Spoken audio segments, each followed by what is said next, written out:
le mandat de Madame Christelle Keta Katombe. Ancienne ministre provinciale de la fonction publique, genre, famille et enfants dans le gouvernement Sylvain Lubamba Mayombo, Christelle Keta Katombe vient d'ouvrir une nouvelle page de son histoire politique en intégrant l'Assemblée provinciale de Lomami. La validation de ses pouvoirs en qualité de député provincial élu de la ville de Mouiniditou a eu lieu ce samedi 17 février lors d'une plénière présidée par le président du bureau d'âge, le professeur Kaputalota Amissi José. Jusqu'hier vendredi 16 février 2024, elle était encore suppléante de Joseph Mbaya Kabawamwadi, élu doublement la députation nationale et provinciale à l'issue des élections du 20 décembre dernier. Validation des pouvoirs faite, Christelle Keta Katombe sera soumise à la traditionnelle cérémonie de salutation de ses collègues, qui étaient contents de la recevoir.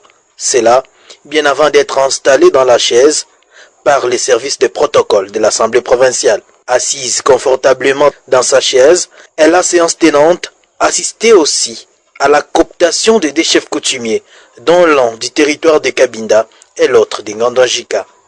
Par cet acte, Christelle Keta Katombe pourra représenter la ville de Mouiniditou à l'hémicycle provincial pendant cette législature, donc de 2024 à 2028. À l'issue de cette plénière, Christelle Keta Katombe a devant le micro de Lomami Info TV remercié la base naturelle du député Joseph Mbaya Kabawamwadi et a promis de travailler rien que pour les intérêts du souverain primaire et continuer les combats de son mentor. Je suis très fière de ma ville de Mouiniditou qui a fait de moi ce que je suis aujourd'hui. Parce que même cette fonction de ministre provincial a été toujours prise au nom de la ville ferroviaire de Mouiniditou. Je me sens obligée de remercier la population ditoise qui nous fait toujours confiance. En même temps, rassurer la base de l'honorable Joseph Mbaya Kabawamwadi que moi et l'honorable Joseph Mbaya Kabawamwadi, nous menons un même combat. Nous sommes obligés de ne pas trahir la population ditoise.